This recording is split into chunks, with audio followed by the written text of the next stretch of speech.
Hello again everyone, I'm Magic Dave and this is Sapiens. So I apologise for the jerkiness in the last video. The movement was quite full on, and it was because I've actually added the ability to change sort of screen resolution and change whether you've got a window or whatever. Before I was having to sort of hard code it, and I was making this with this varying different kind of window sizes, but they're generally quite big, whereas with this I'd actually made it a 1920 by 1080 window, and that was basically quite small on a 4K display, and so my mouse movements were translated to larger movements, and it didn't look too bad in a tiny little window in the middle of the screen.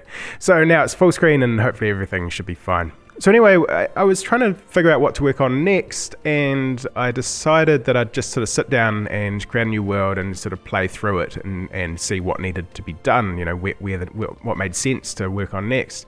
But I didn't get very far because when I hit create world, I wasn't too happy with how that was all working. So if I hit that now, see you get a black screen for a while as the world loads up, and then it sort of subdivides down, which is working all right. But the detail is not that great. It's a little bit hard, really. I mean, it's pretty good, but I felt it could be better. And in particular, when you hit, so if I change the world seed here, sort of nothing happened, and then finally it starts loading up. So you get sort of, there's a good second or two before it actually reacts, which I think is just a no-no. You know, you've got to make things change immediately when you click.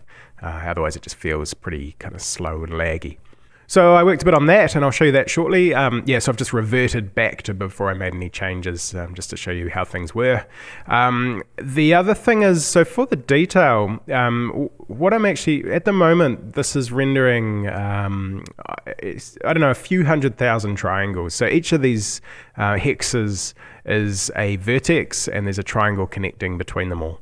And that's how my renderer has basically worked. It's assumed that each hex is a vertex. And the only way that I can really add more detail to this without dragging down performance is to basically render more than one hex per triangle. Yeah, basically graphics cards sort of have an upper limit of how many triangles they can render, and it's not very wise to render millions and millions of very, very tiny triangles. That's not the way that you're supposed to render graphics. So I thought long and hard about the best way to do this, and I tried a couple of things, and I'm actually pretty happy with the results. So I've taken each of these, and I can either render 6 triangles instead of 6 hexes per triangle instead of 3, or even go a step further and render 15 hexes. Yeah, so I thought I'd look at that. Part of that also, if I just create a world and go into the map, I really felt that the map view wasn't. It's not really showing enough detail as well. Like you can see basically where the rivers are. If you can get a general overview of what you're looking at, but it's very hard to know what's going on here. So I thought if I could add a bit more detail in here, that would be really, really good. There is an option to adjust the detail, so I could probably turn that up. You can see it takes quite a long time then, because the CPU still has to generate all of these. But again, if I use textures, then I can sort of separate the geometry from the detail, and so I can sort of load up the geometry much quicker and then slowly bring in the detail, which should work a lot better. I thought this was probably worth doing just for the map and for that initial globe view, but also it'll have the added benefit of when you're in actually down at ground level. Let's just let it random tribe. It'll actually increase the detail in the distance as well. So if you're looking at what we can see here, that there's a hexagon right there.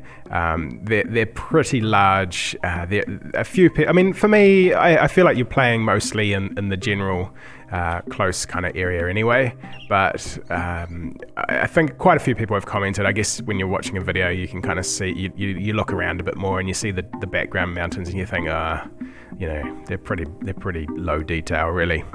So anyway, I will update to all of the changes that I've made, and you can see how I got on. Cool, so this is the new version. If I hit create world, we immediately get this, and we zoom into the planet and it reveals itself like this. So this is just a nicer little transition. You get to see it sort of straight away at this detail. If you look down here, it's just about, there we go, we've got this higher detail now. So this is now the highest detail I've got coming in here.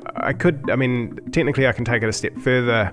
I think doing the whole world at that resolution would just, probably take about 10, 15 seconds to go one step further. I don't know if anyone's going to sit around and wait that long. Maybe, but it's all kind of seamless, slow. So you can kind of keep hitting things, and it'll just keep regenerating the world. And obviously, this is all happening in a background thread. And I've done quite a lot of work to try to keep this all very, very interactive and stuff as you sort of change things and as it's updating. You've got full kind of 60 frames per second all the time.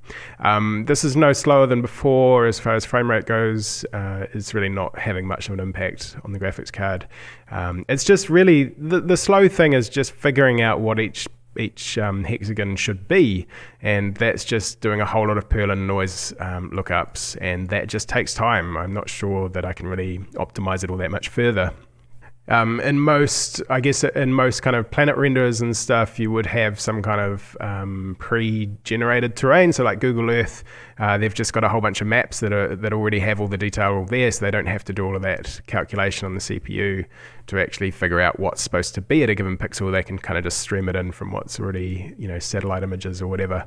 But yeah, so a lot of just kind of getting that kind of instant feedback when you click a button, and then getting it to kind of slowly bring in things. So the rivers actually fade in a little bit later too, because they take quite a long time to generate too. So it's sort of, as soon as it's got something to show you, it shows it, and then it brings in that detail afterwards.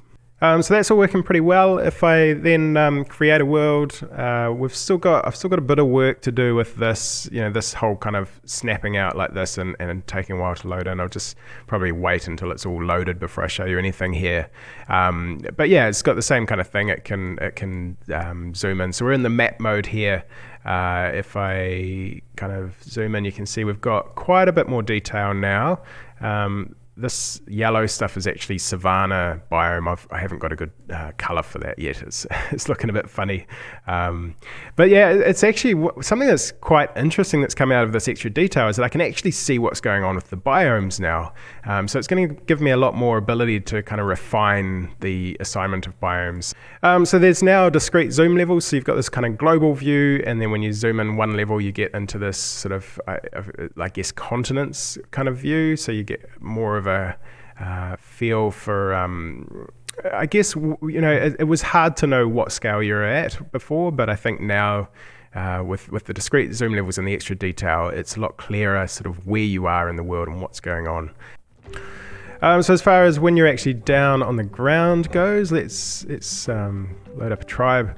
I've definitely messed up these biomes somehow, but yeah, you can see there's a lot more detail in the mountains now. The distant hills and things, just massive amounts more detail. And this is the same detail setting as I had before in that last view that I came down, and there was sort of like a giant hex over here, so you can see how much better it's looking really. And yeah, if you had a faster graphics card, you could turn this up.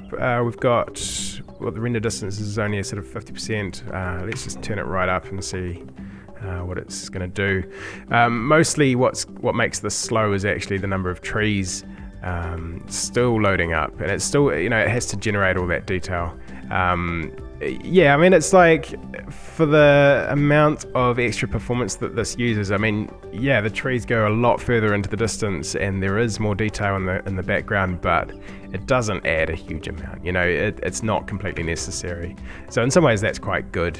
You can actually pull it right back, and in fact pulling it right back to the minimum, which would run on fairly basic hardware.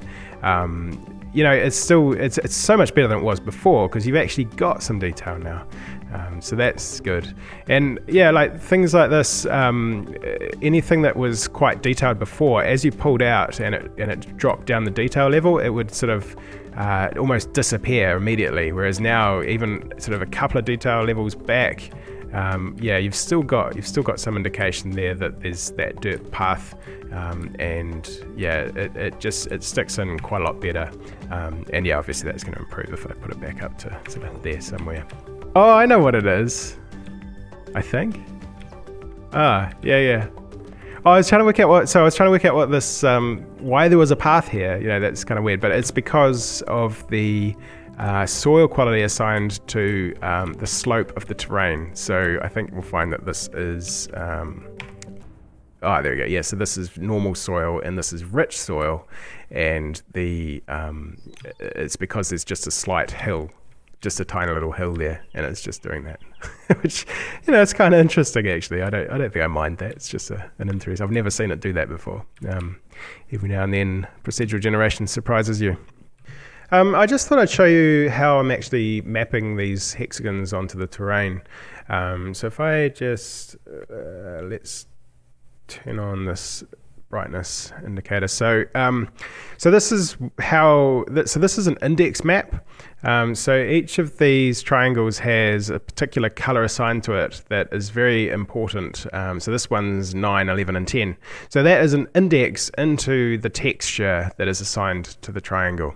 So I have one large 4096 by 4096 texture that is updated continuously as the terrain is loaded in, and all of the material values for each hexagon is put into that. So for each triangle, there are 16 values in that texture assigned to that triangle, and I pass through an offset into the texture when I render the triangle, and then it uses this texture to figure out what the offset is from there.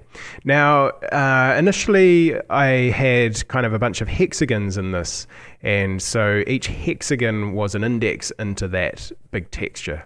So if I was just using the red channel, so if the red channel said that it would, had an index of 1, then it would be the first material assigned to the texture, and it could then map 16 different materials to a single triangle. Now the problem with that was that you cannot map or blend indexes. It doesn't make any sense. So if I've got an index that's say 3 right next to 1, then the pixel right on the edge would end up sort of maybe 1.5 or 2, and it just doesn't make sense. You can't just blend that and then use that to index another texture. So what was happening is you were getting the artifacts that you'd get without mapping. You basically get a pixel is either one color or another color. There's no blending in between, so it kind of shimmers in the distance, and you get all those kind of problems. So my solution to that was to instead give each sort of sub-triangle within the triangle an index. So I'll just turn that on so that you can see that's the actual bounds of the triangle. This is just to stop any kind of bleeding on the outside.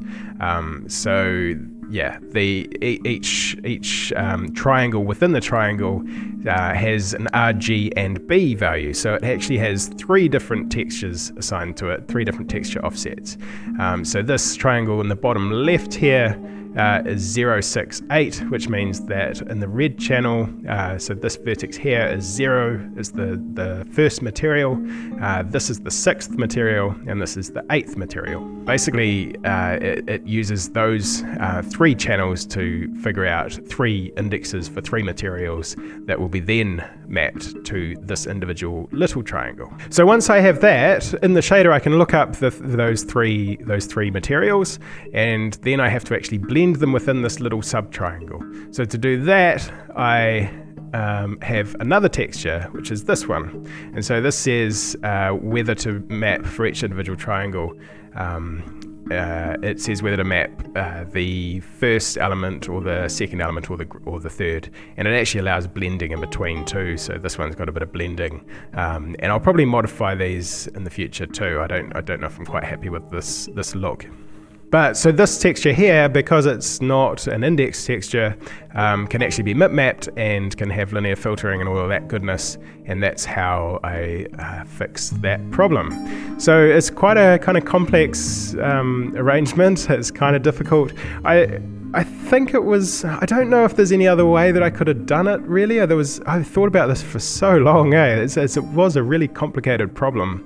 And I think that this is a pretty good solution. It's super fast. It takes 5 texture lookups on the GPU, which is sort of quite a lot, but in modern hardware, it's not really a problem. And as far as the CPU goes, it can just fill up the buffer slowly. So this one here is like the first subdivision level, and that's the second, and that's the third. And so that only requires that the CPU put in three materials. That needs 6, and that needs 15. Anyway, I just thought I'd go into the kind of technical how I actually did it. I'm not sure if you followed all of that, but yeah, it was an interesting process, and I think the solution is pretty good. Okay, so I'm actually going to wrap up the video there. It's only been, I think, less than a week since the last video, and yeah, normally I do spend quite a lot longer and do quite a bit more, but for some reason I've managed to kind of talk too much. So yeah, we'll wrap it up, and really I would like to get onto content. Hopefully I can. I feel like every time I sort of sit down to do a bit of content, I hit something that I want to sort out, and this time it was detail in the distant terrain, and this stuff's important, and I think it needs to be done. It's a priority over content. Content slows you down. Content makes it harder to make these kind of changes. Often you have to go back and remaster all your content when you make a change like this. So, now's the time to sort out all these issues, and eventually I'll get there. But yeah, we'll see how my constant battle to actually get to adding content goes in the next video. And until then, we'll see you next time.